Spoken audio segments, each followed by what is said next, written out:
Hello and welcome to Stories and Lessons. My name is Amy Ebert and I'm your host for today's podcast. My name is Brad Ebert. I'm your co-host. Welcome back to the show.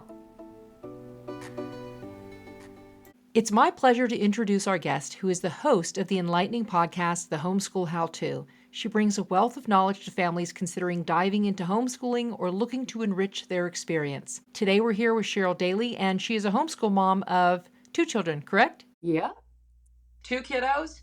And you started your podcast about a year ago. You started homeschooling previous to that. You kind of started your podcast journey to learn from other people who are homeschooling. Yes, actually, the premise of my podcast was, should I homeschool my kids? So they're young, 5 and 1.5, or well, now 5.5 and 1.5. So I was like, do I send him to kindergarten or not? And I had been kind of doing informal interviews with people that I was meeting just at different homeschool play groups, because we pulled him from daycare when they were starting to mask in New York.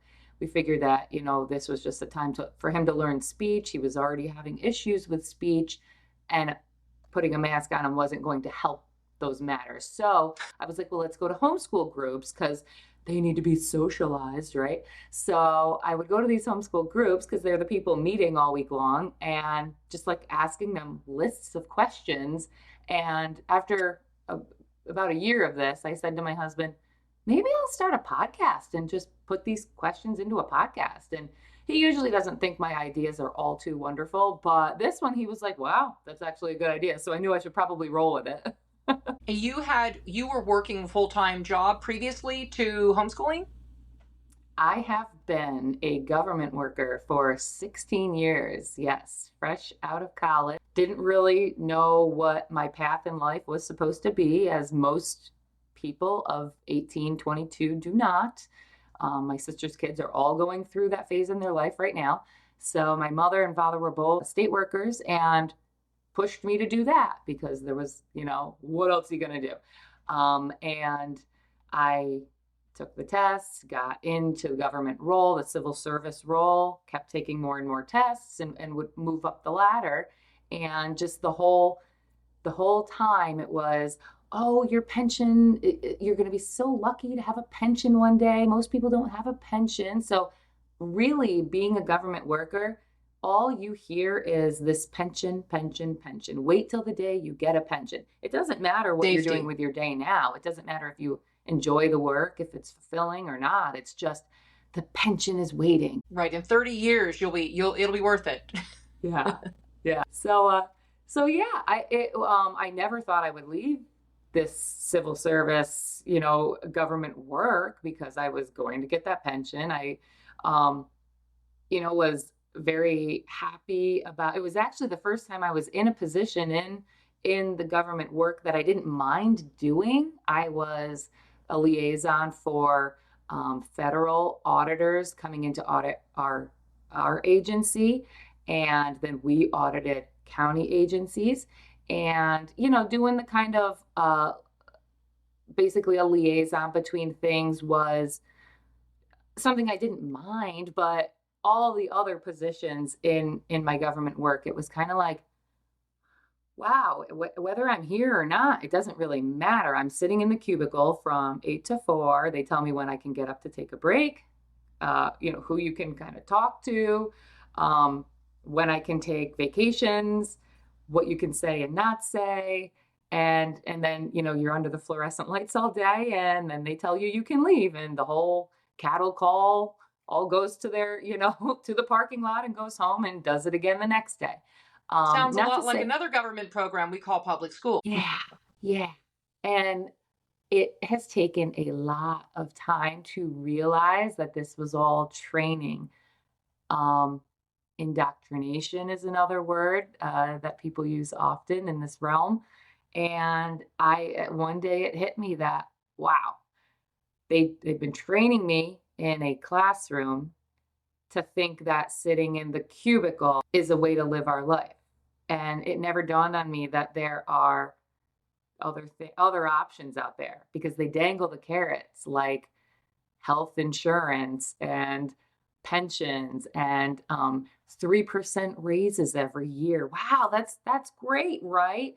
Now, they don't Yeah. teach you in school that when inflation goes up 9%, you're actually getting a 6% decrease in your salary. But, there's certain things they teach us in school because they want us to know, and certain things they leave out because they don't want us to know. And safety can definitely be compelling, and traditions and systems that supposedly were fine maybe even 50 years ago, but because they maybe the indoctrination was a little bit different then. So you're having this is going on, and then your son is being masked as a little guy when COVID is happening. Was this all happening at the same time when you decided to stop working as well, or what was the catalyst for that? Yeah, so I was pregnant with my daughter at the time. I had pulled him from daycare when they said they were going to mask, and I was working from home uh, on a sort of medical leave because of being pregnant.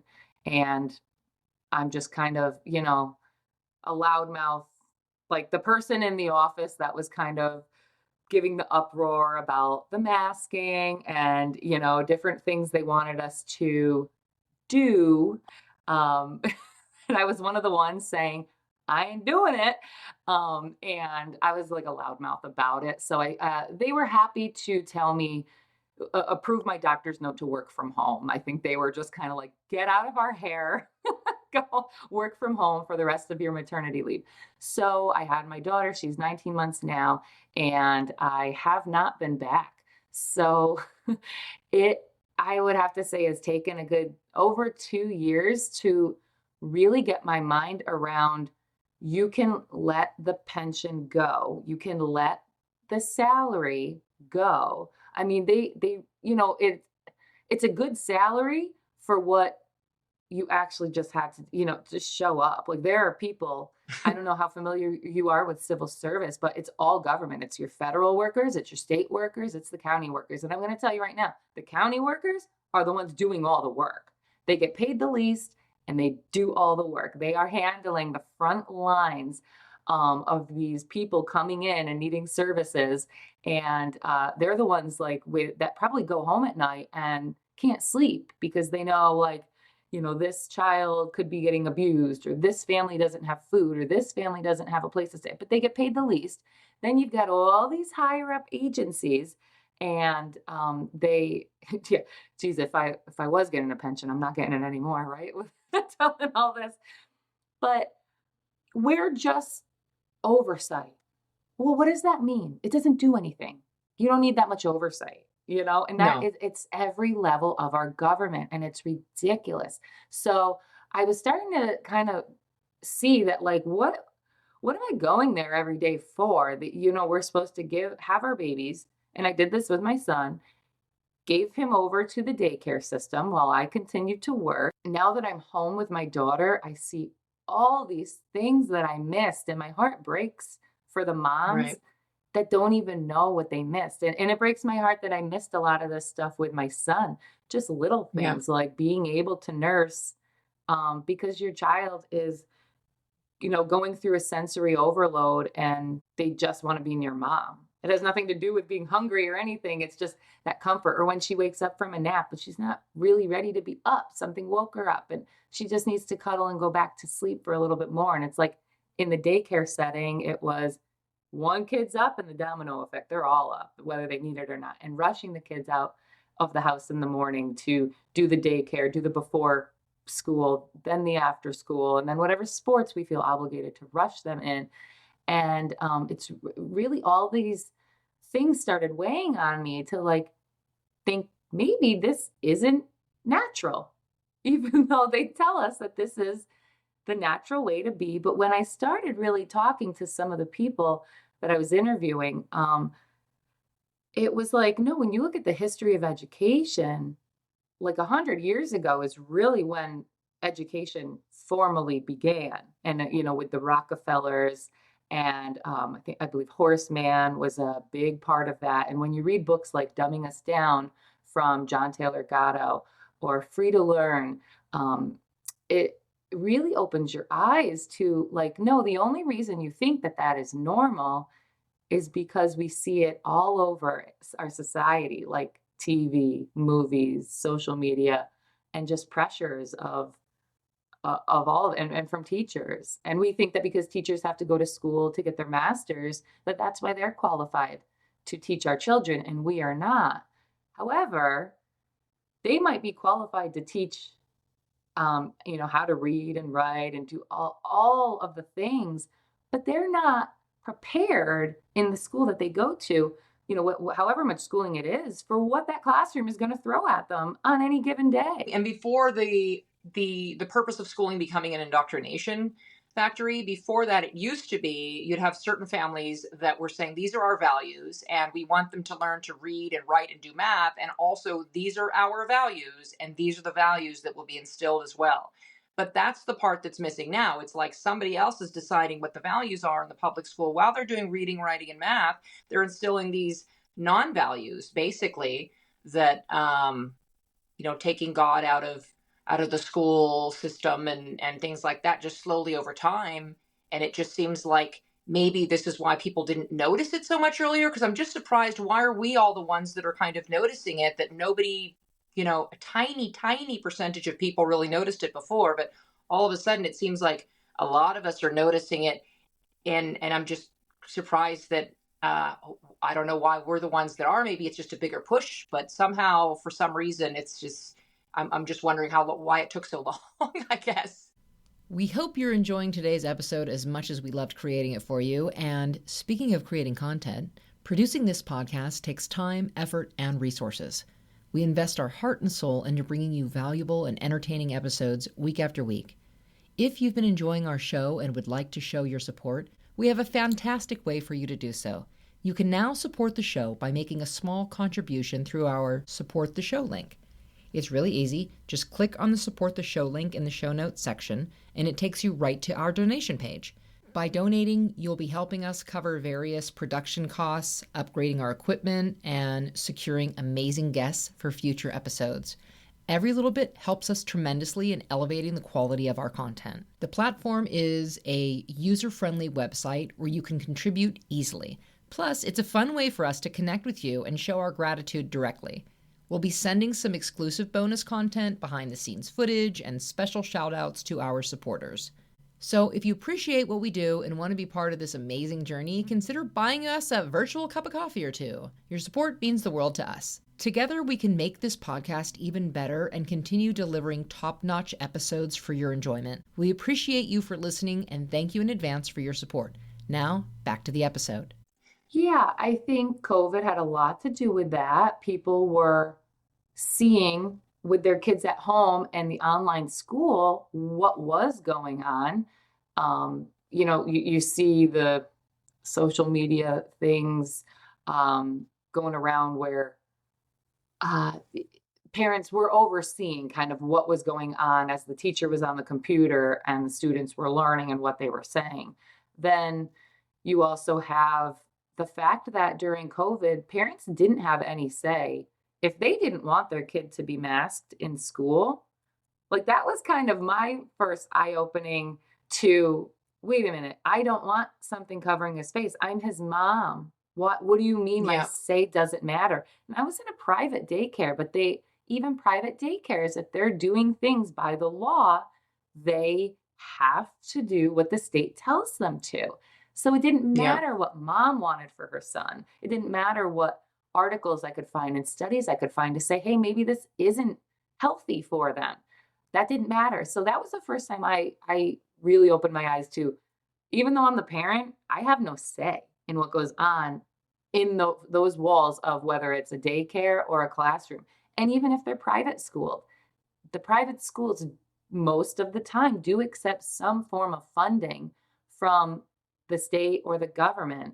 And with that funding comes the masking or whatever else. It might be It might be taking God out of whatever the the class program or is. taking cursive out. So, hey, we can't read the Constitution. So it's hard to get away from, even if you do a charter school or a private school. Yeah, and every state is definitely different. Are you still in New York? Yeah. What are the homeschool laws like there? Here, once you reach first grade, you have to send a report in the beginning of the year, kind of a declaration saying, I intend to homeschool and what you intend to do for that year. And they're supposed to approve that or not approve that. I haven't heard of anybody saying that it's not approved.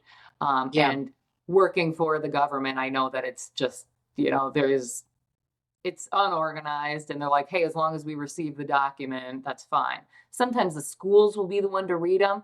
And just to ensure that it was sent in, though, is pretty much the goal. Then every quarter you have to write what you have done to accomplish those goals that you set out in the beginning of the year to do. Right, But just like a formality. some And then states, do they check in? no, they don't check in. Okay. It's 'cause just you some sign states up, you don't have to do anything. yes. Those are better ones to be in. Some They people are are. okay with being in the states where they get the government money, but the ladies that did the laws here, they're like, no. There's no such thing as free money. So they don't want it. People will come here from other states and they really try to push it, and we're like, nope, no, go back to that state then if that's what you want.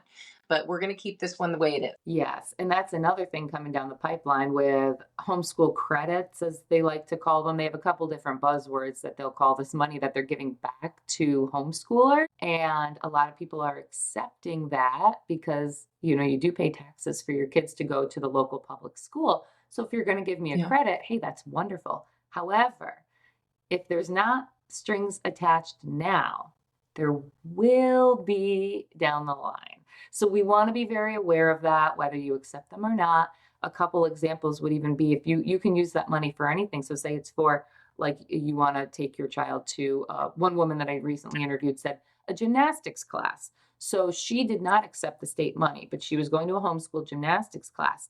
Now the gymnastics instructor has now seen that everybody has this extra money to use. So now her rates went up, right? But the woman who did not accept the money, she still got to pay those higher rates. So it's kind of, she's getting the raw end of the deal.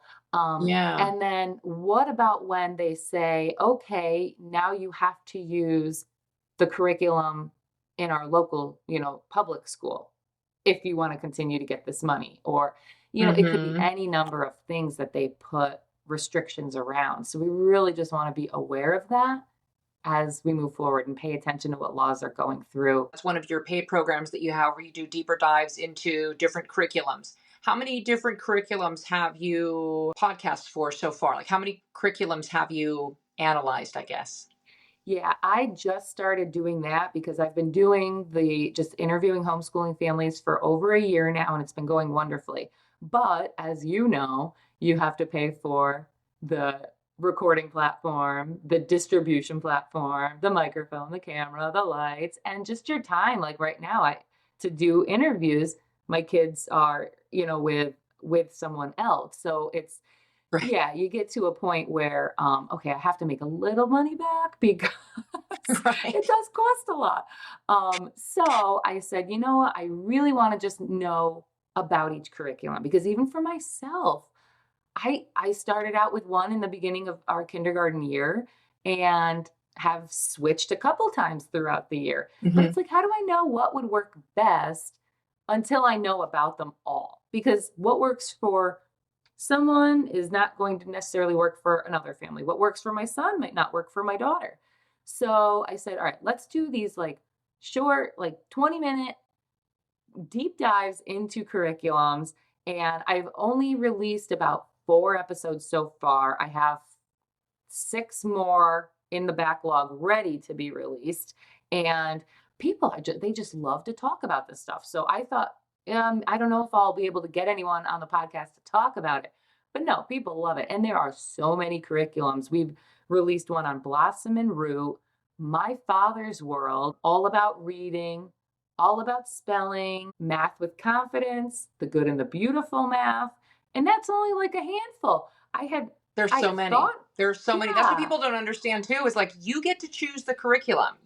There's curriculums that are already done for you and you can choose it. You don't like it? you toss it, you get something else. You give it to another homeschooler, you sell it, whatever. Get rid of it. It doesn't matter. You just try things, and you can change it whenever you want to. Like, I had a curriculum that worked for my son for a while, and now he doesn't love it so much. So I'm like, okay, well, I guess it's time for me to try something else.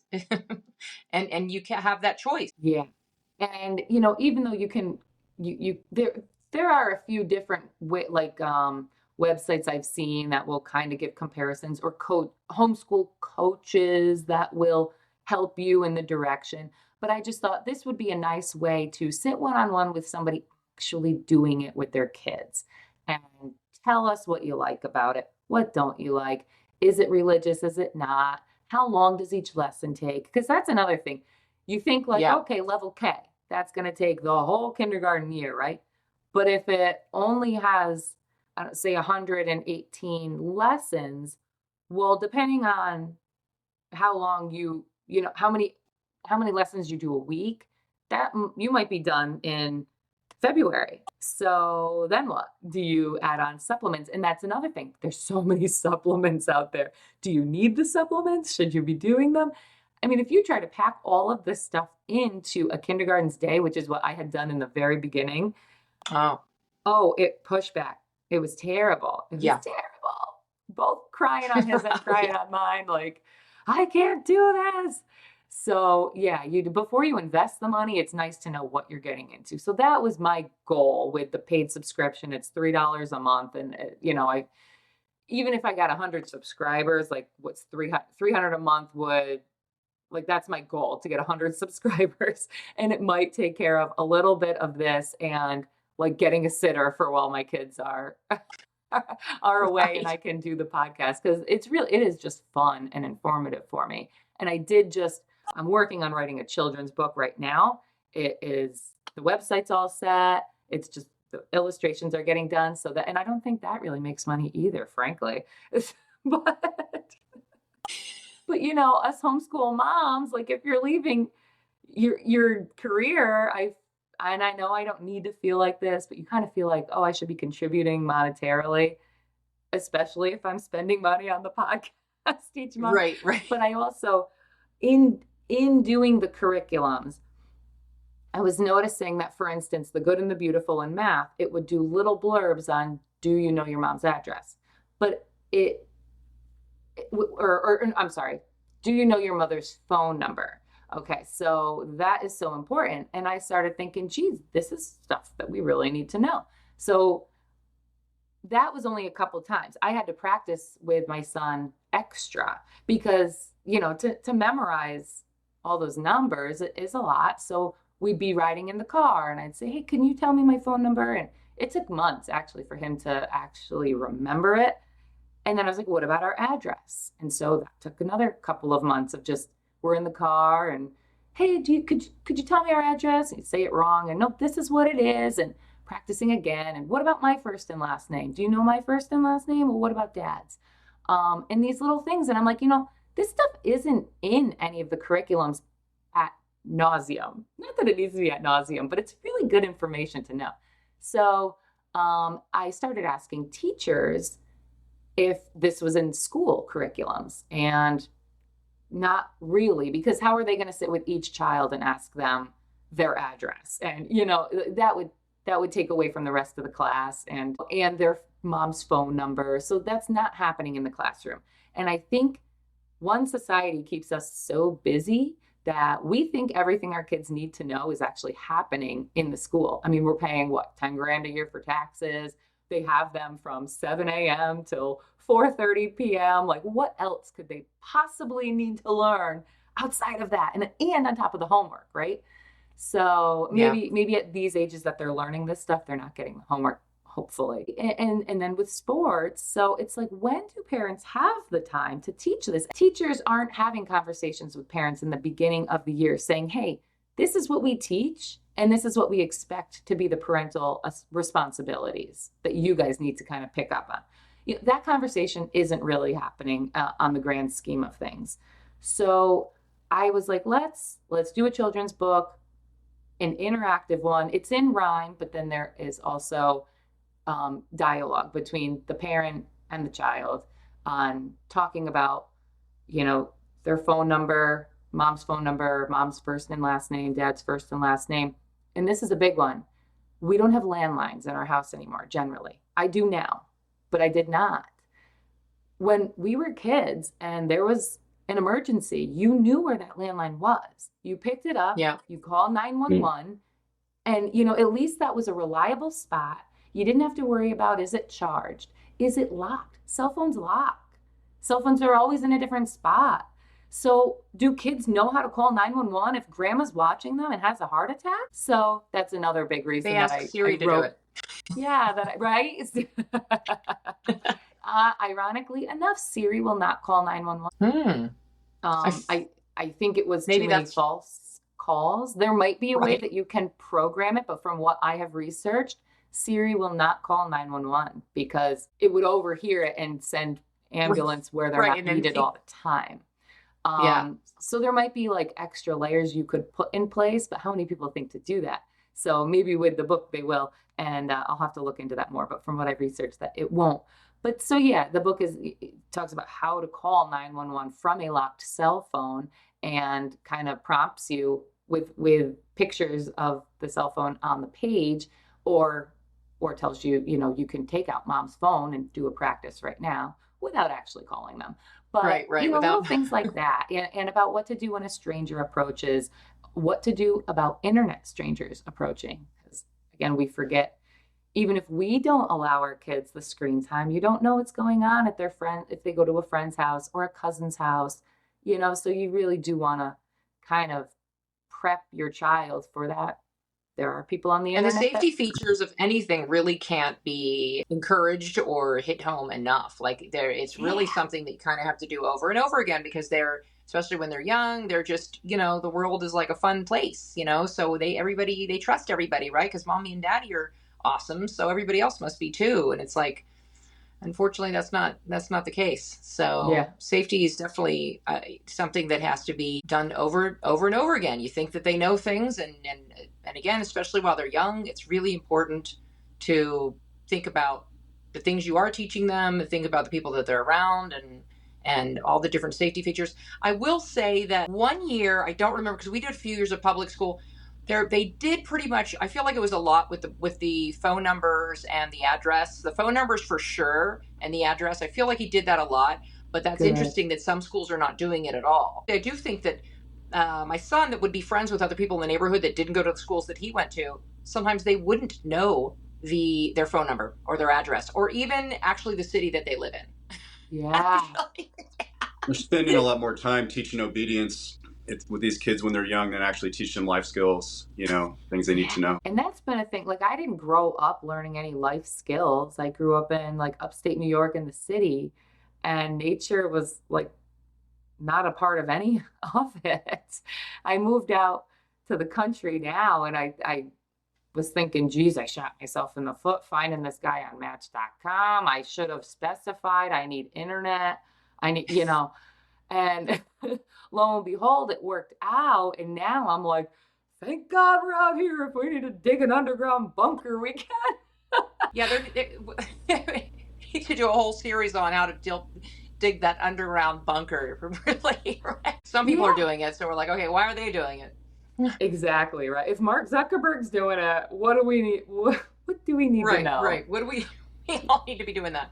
Yeah, but things. So, what like are some of the key takeaways that you have from you've done so many interviews with all these different homeschool parents? What are some of the key takeaways, I guess, that would be things for people that are getting into homeschooling or new to homeschooling that you've learned? Well, I would say that curriculum is not that important, even though I'm doing a series on it, because we all unless you're really going that unschooling route, we all want a little guidance, because you want to do the best by your child. So I would say, if you two are getting stressed out with the curriculum, and I can attest to this, and I'm guilty of it too, it is okay to take a break.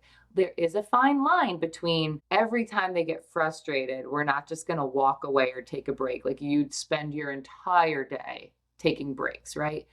But you Right. guys, once you come to the realization that this is how our day is going to go, and your child comes to the realization that this is how the day is going to go. And I even have said to my son before, listen, you have to learn in one form or another. I can't just put you in front of a TV all day long. Like, you will be unhappy and the authorities will probably come take you away because you've got to learn something. And you know, we can learn it this way, we can try different ways, but it's really just, it's more of our insecurities as the parent, especially a homeschool parent, because you are compared with, say, your parents, you know, my grandma and grandpa, they've got grandkids that are in public school or private school. And then they've got the homeschooled, you know, kids that they're like, why are you doing this? You know, and so easy are we to say, okay, well, I have to have my kid reading by age 6 or age 7 because I don't want it to look to other people like I'm not doing anything with them. But you really have to take a step back and say, their journey is not ours. And what other people say about me isn't any of my business. This is how we're doing it. You know, if my son needs extra time to learn to read, or if right now our reading is going to consist of him sitting on my lap and us reading library books, that is beyond wonderful. You know, you don't have to force them to know how to read by any certain age, because it is a common misconception. This was the biggest one for me.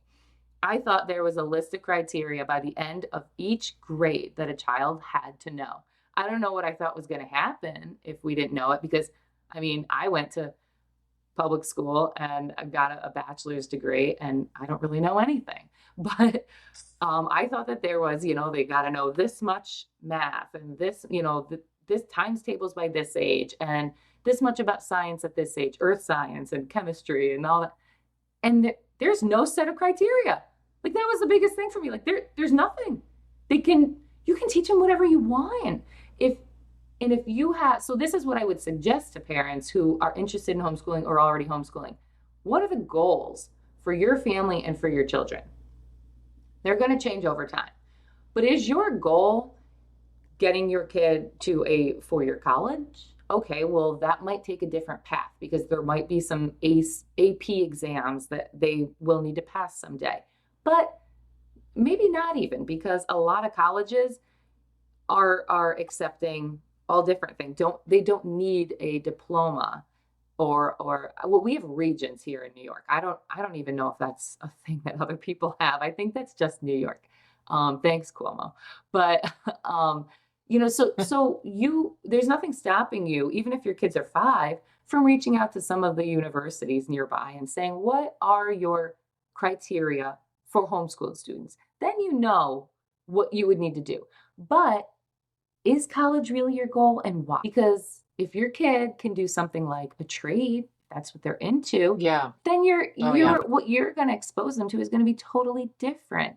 If they like, you know, getting into mechanics and that stuff, you're going to want to be gearing them towards hands-on things, learning on the job. There are plenty of places, mechanics or whatnot. My husband does HVAC. You know, there's plenty of things they can do to see how those jobs work. I think the goal of us is expose them to as many different jobs, but give them the idea in their head that they can be a business owner. I know people call it entrepreneur. It sounds so like hoity-toity, right? They can own their own business. Like, that's the Right. small and short of it. You can own your own Yep. business. You don't have to get the degree if you don't want to. If you want to, great, go get it. But you can learn so many things online now. You can pay for an online class. It doesn't mean you have to get the bachelor's degree. You know, so there's so many different avenues, and we're just so pigeonholed to think that has to be, you know, grades 1 through 12 and then on to college. And it just doesn't have to be that way. So really concentrate on what your goals are. What do you want for your child? Do you want them to have self-sufficiency skills? Well, if that's the case, how can you get those? You know, how can they find food, water? Okay, granted, maybe we don't need to know that right now, but I know, like, my grandmother knew all that stuff. My mother didn't know anything. So that was one generation it took Right. to lose all those skills. How do we know that our children's children's children aren't going to need to know how to find fresh water or food, or grow food, hunt, skin a deer. We just don't know what the future is going to bring. It's so uncertain, and we lost it so recently. And I think the kids graduating today, they think, oh, that stuff that they knew, centuries ago. No, they knew it. Our grandmothers, and my grandmother who came from Poland knew how to, grow food and that sort of stuff. So we really have to bring that stuff back, just in case it should get moved down the generation. Yeah, those And that skills have been is, lost, definitely. Yeah. well, Yeah. Brad? I said those skills have been lost today. My generation, the next generation needs to definitely adopt all those principles, because we don't know where we're heading, in the future. Your family had a farm even, right? Your grandparents. Yeah, they had a little small farm. Yeah. And that's all you need, is just something small, like doing that work, doing the gardening with your child. They're learning so much more. Like, I never did that stuff in school. I didn't even, I was like, what? I need to be outside. And Yes. it's like, that's the real world. I thought the real world was sitting in a cubicle. The real world is outside. It's so crazy. Definitely, the more you can get outside. And I think so that's something to keep in mind, I think, for people is when they are getting frustrated and whenever it feels like overwhelming or whatever, is just keep in mind, what are your goals, right?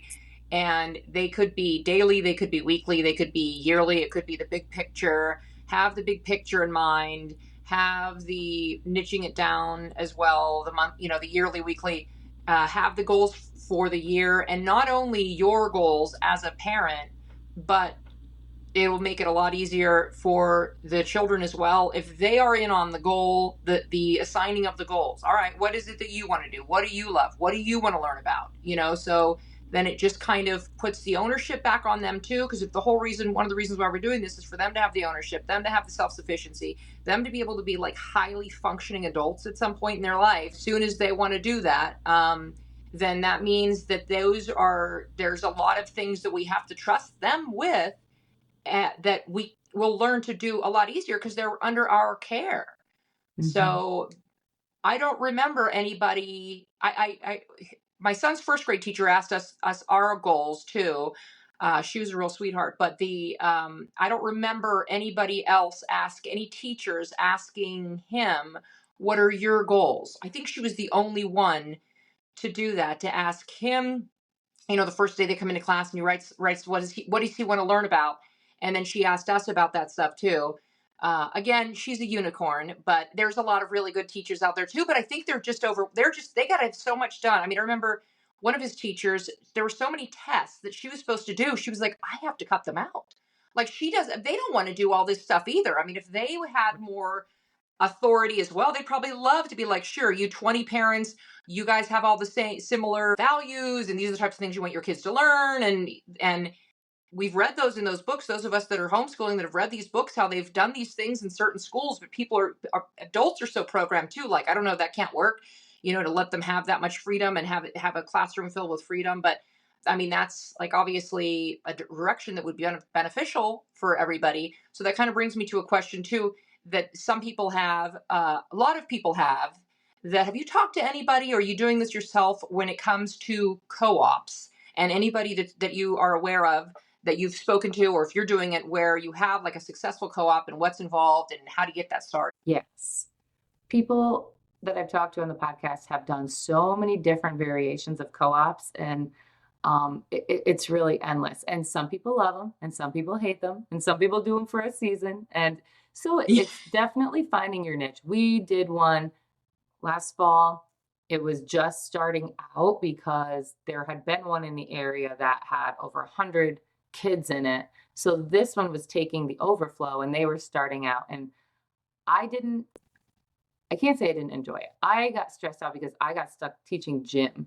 And I'm like, I'm the kid that like got picked last in gym. I hid in the corner of the weight room just talking to my friends the whole time.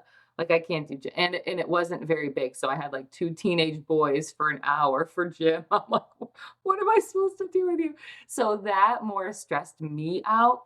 And my son enjoyed it. He, there was a couple kids in his little where he went to. But so there's things like that with churches. There's other co-ops that have been established for so long that have good and bad to it too, because when you're a new one coming into some families that have been there for years, that can be a little daunting, but it doesn't mean it can't work out.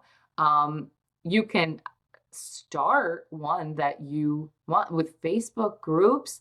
Oh my goodness, there's so many possibilities out there. And then there's just play groups, which when they're young, I find that those are a little bit easier because there are people who will start a play group, say every Tuesday, and they either go to a park or around times like, fire safety prevention month. They'll make sure to go to a local fire department and get a little tour. So you're getting those like class trips, but then you also know that every Tuesday they're going to a different park to play. So like for instance, next Tuesday, they're coming here for an Easter egg hunt.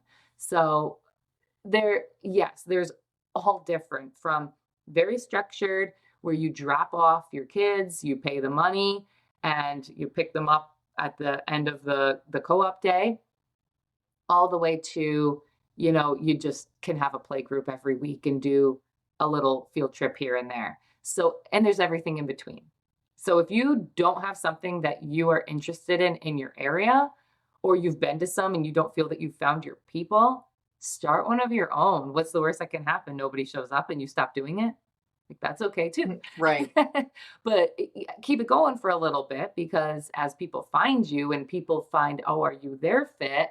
And rotate in and out, you probably will end up with lifelong friends for you. Well, I can't say lifelong friends for your kids, but kids that they will go through their school years with while the homeschool. Yeah, so maybe that's just part of it too, is just kind of getting started. And sometimes if people are more of a planner, they might think of like, oh, there's so many steps to do. And then if I commit to this, and what if they decide, what if I don't want to do it anymore, right?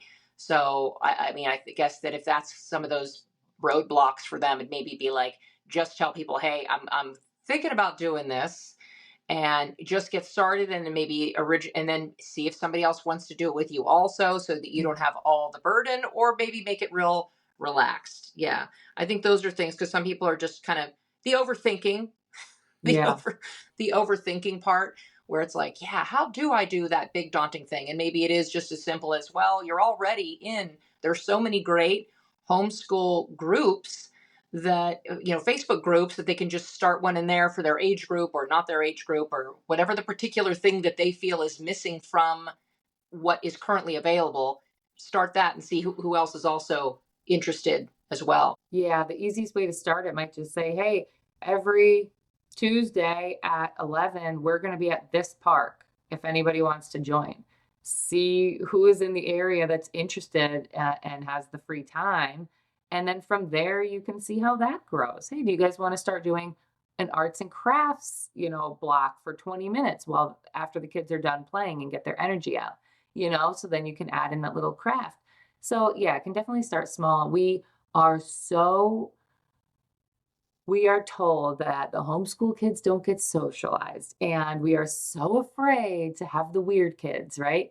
And I'm there too.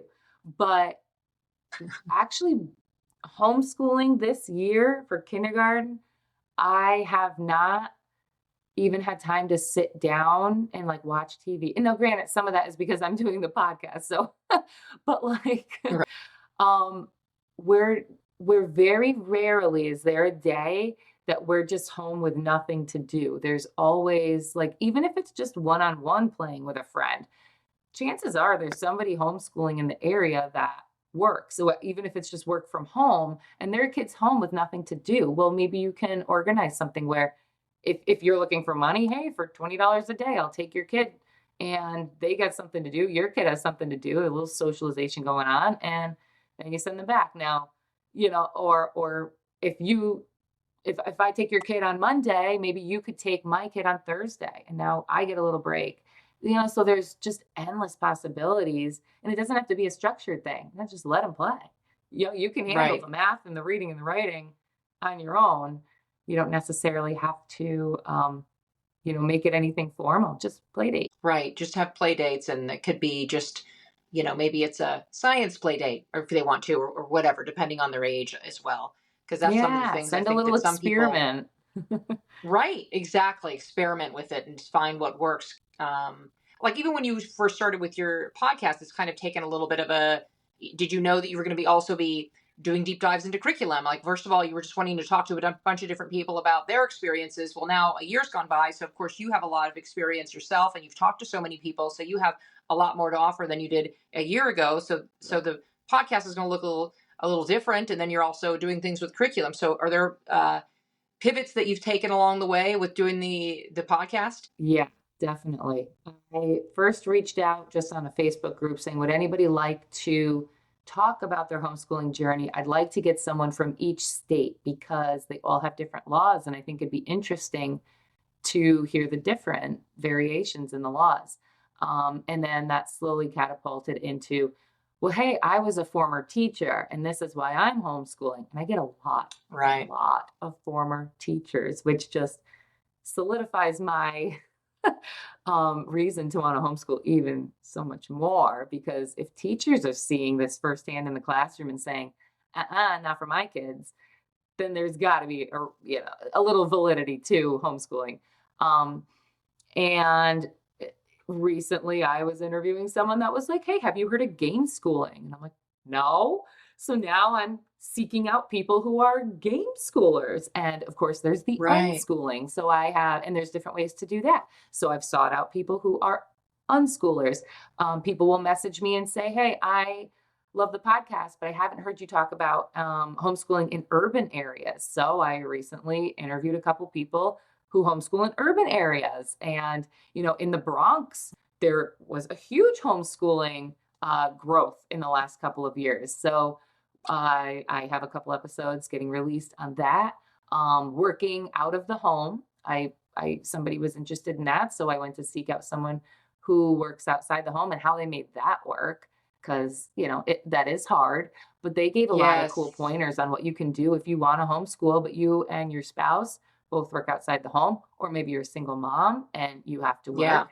And yeah, there's been challenges with that for parents. If parents are divorced and mom wants to homeschool and dad isn't for it, how that dynamic works and how to navigate those waters too.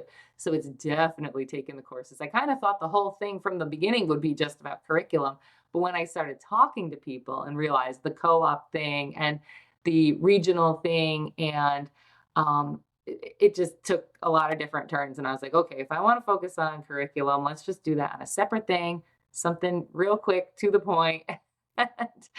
And yeah, so it's been fun though, very eye-opening. It's a real fun journey. And one of the things I like about it as well is just because of my personality. One of the things I noticed with the bigger problem, of course, was with COVID. We probably figured that maybe high school we were going to be homeschooling anyways, because our son's an athlete. And so we were like, there's just not enough time to be at school all day, 2 hours of homework plus do sports. It's just like, we want to have him have a life, right? A full life. And it's not packed with things to do. That's not how we do things. But I would say during COVID, there was a lot of like, I would not say this was not like his main teacher or anything like that, but it was something I saw with the specials. They would have to log out of his main one, and then in 5 minutes or whatever the timer was exactly, be on time. And in elementary school, right, to log into the science class or the art class or the PE class or whatever that is. And then those teachers gave about 5 minutes of instruction, and then it was pretty much like, oh yeah, now just send us the work when they're done. It's kind of like, who's supposed to send you that work? Yeah. Doing all the just do a work. snap. Yeah, just do a snapshot and send it on the app. I'm like, who's supposed to do the snapshot and put it on the app and download the app and do that app? It's just like, oh, like they just couldn't bring themselves to say, okay, you guys are supposed to do it, right? It's just like, I'm not getting paid. You know what I mean? I'm like, you guys are getting paid. And then it was a lot of teachers. You'd see these teachers on Facebook posting, I'm so afraid for my life. I don't want to go back to school. And then people would see these same teachers at vacation. Their kids were doing indoor soccer. So it was just a huge lie.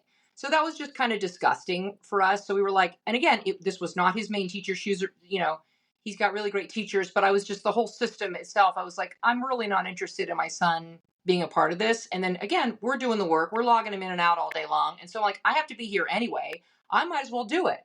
And then I noticed the difference. And this is a top school in the state. And I noticed the difference in the curriculum that I got to choose and the curriculum that they chose, just the depth of the reading that they would do, the depth of the reading, the depth of the writing, and just these stories had just depth and interest to them opposed to the things that they were reading. So I don't know if that was on purpose, if they're dumbing it down, like they're saying in the books that we've read, but I was just like, okay, I'm so glad that we did this early. And yeah, there's a lot more work to it. And there are times when you're frustrated, but you do need to take those breaks. And then you have to reassess, okay, well, what's working, what's not working, just like you do with everything else. And it's a lot more fun for my son, like always. Do you want to homeschool still? Yes. Because he knows the difference. He likes being home, That's awesome. Yeah, I would love it if you came on the podcast and talked about your journey. Brad too. Okay. Yeah. Sure. Yeah, that would be cool. When is your book available? I have a target date for June 1st. But if anyone's interested, you can reserve a copy now. You can either go to the homeschoolhowto.com and there's a page for buy my book, and you just submit an email and I will put that on I will let you know that it is available when it is available. So you kind of get updates on that. Yeah. And I love seeing that with the older kids too, when they have gone through school and then gotten to a point where they're like, now I'm homeschooled and I'm happy to be. That is so cool. Yes. Because when you have them young like mine, you don't know. I don't know what he's going to say when he's in middle school or high school. Is he going to say, well, I'm kind of resentful because I didn't get the experience? And, and that was part of my fear getting into it is my son going to resent me? I mean, I'm pretty sure he already resents me. I sent him to daycare. No. He resents me for far other reasons than that, but right. No, but yeah, I love that perspective of knowing what school was like and saying, no, this is the better option for me. And it's not, it's important too that people realize it's not to gloat that homeschooling is better, right? It's different for every family. I had crazy parents and I don't think homeschooling would have been good for me.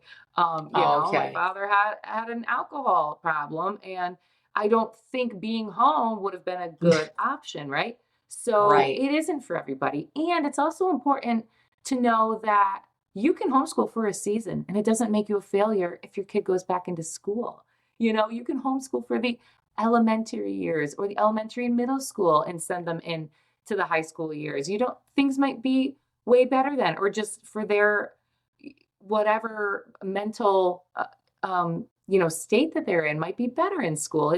It's not to say that homeschooling is the only way to do it and people should, because I feel like a lot of what, you see on social media, at least, it's like, it's got to be, the homeschoolers are weird or the people that send their kids to public school don't love their kids, and it's so not. Every family goes through these ebbs and flows and you do what you think works best at the time. And if you try homeschooling, give it a try if you're interested, and more than just a couple weeks, because you're going to have those like screaming in a pillow moments. But give it a try for a year and decide if they go back to school, maybe they'll only go for a couple of years and then say, let's try homeschooling now that I'm a little bit older, now that I know how to read and, we're not doing that battle. So it can go back and forth, and it doesn't mean you failed. It doesn't mean, any of that stuff. So kind of you have to ignore the outside noise. I think so. And I think that's definitely something to know for people. It's like, this is one of those things where just like how you can try all different types of curriculums, you also can say, okay, well, you know what, maybe you need to go back to public school for a year. Or maybe, like you're saying, if a child is like, I feel resentful, I want to go to public school. And if you have a real honest conversation about it and they say they want to try public school, maybe they try public school. There are some people that have some of their kids in public school and there's some of their kids that are homeschooled. They just are kind of going with whatever the kid needs. Maybe they have a great school, friends, all that. It's working out fine for their school where they are. But there's some that just do better at home. And that's another one of those where it's like every child is different. Every family is different. Every stage is different. And just going with the flow as far as that goes. And that would be the one thing I would say for anybody, just depending on the state that you're in, like our state in particular. And I'm sure that most of them at least have this part where you can do whatever curriculum you want, but in high school, if you're ever planning on going back to public school, make sure you're using an accredited program, because otherwise you could have done ninth grade with a non-accredited program, and they're in 10th grade, but if you didn't do the ninth grade accredited program, they're in ninth grade. So that would be something I would say for people, is just to make sure that depending on their age, just, do the requirements of what's necessary for their age, and then based on whether you may or may not go back to high school. And then as far as college goes, colleges usually are pretty not only open to homeschoolers, but prefer them. They're usually just, I think, a little more disciplined in the classrooms when they go back in the classrooms. Keep hearing. And yes, and you can always get a GED, or there is actually a certificate of completion. Instead of doing the GED or the diploma, you can with the superintendent of the schools, work on getting a certificate of completion, and that is something that the colleges will accept as equivalent to a diploma. And that would be, again, that's probably a different, per state has a thing, because in Nevada, if you are in Nevada and you do homeschool the whole way, your parent is the director of your education. So you give the diploma. You don't have to get one from that's great. Anybody else. Yeah, so this must be a New York thing, because you're right. I asked a New Yorker, and she was from Syracuse. Yes. So every state is different. There's one. There was this one. I don't think she lives here anymore, but she was in one of the local homeschool groups, and she said that in a state she was from had literally like nothing. Like, you don't even have to let them know that your children even exist. And I think it was Virginia. Have you talked to anybody from Virginia? No, I don't think so. I think it was Virginia. There's been a couple states where they have nothing to report, but because there was just recently people meeting as part of something up in the legislature, Congress, I don't know, but where they were saying, we have to put more restrictions on the homeschoolers, because for the children that are getting abused, we need to know. And it's like, are you going to know from my quarterly report if the child is abused? But they wanted to do like drop-ins on them. And being a government worker, I know that there is no resources and no workers to even go to the reported families that are abusing their children, right? They can't even make those ends meet. So it's interesting that I think it's a scare tactic, but I have talked to people about that on the podcast, and what they had said made sense, that if there is a family with abuse, chances are the authorities already have dealt with the family in some capacity. So, I definitely wouldn't have that be a deterrent to, homeschool, or, I think that's few and far between. And even if the kid goes to school, I don't know how much the mandated reporters, they report it, but what is done about it, Right, because they're also in the public schools. Yeah. And like you're saying, I don't know if there's anything being done about that. So yeah, exactly. Well, thank you, Cheryl. Is there anything else that you had, Brad? Well, just one last point. I feel like men definitely need to step up a little bit more in these homeschool families, because with athletics, there's a lot of obstacles with that as well. And the community is not having enough good mentors for these children. So obviously these dads that are involved with the homeschool with their children, they're going to provide a better example for the kids. So it's definitely my last point. Oh, 1,000%. And I've had a few dads on the podcast. Dads where mom goes to work and dad is the one taking the kids, doing the curriculums, going to all the play dates and the co-ops. And it's so great to see. The one gentleman I had on, he's actually local. I know him from a play group, and he goes, it's great, except for, I feel weird asking one of the moms to have a play date, because it's like, she's going to think I'm hitting on her. But I asked him, do you ever feel weird at the, play groups? And he's like, no, the moms are so cool. It's fun. The moms are probably happy to have some men there too. Yeah, absolutely. Yeah. And it is such a great example for these kids, to see that. And that, again, getting them into the being manly men too, like, okay, well, today we're going to work on changing the oil in the car. Hey, there you go. That's your Right. homeschool. Yeah. Yes. It is. Everything Yeah. can be, any learning experience is a homeschool. Mm-hmm. Even just figuring out what you're going to do when you're bored. And They don't have a chance to do that in school so much. Boredom is wonderful. I said to my son yesterday, he goes, I'm bored. Good. This is when you'll be most creative. So get creative. And, Yeah. we feel too that we need to fill up every moment of their day because they're in school for 8 hours. But you don't. Go ahead and do the laundry or sit for a moment. Even if you're on your phone. Yes, sure, I shouldn't be on my phone in front of the kid. Sit on your phone, Mom, okay? Because you didn't have a cell phone growing up, right? They didn't exist then. You tell your kids that. Listen, I'm an adult. This is why I'm on my phone right now. We didn't have them when I was your age. I played when I was your age. Go play. And it'll be good for them. Yes. Having to figure out, definitely, there was a lot of that time as a kid was having to figure out what I'm going to do when I was bored. Yeah.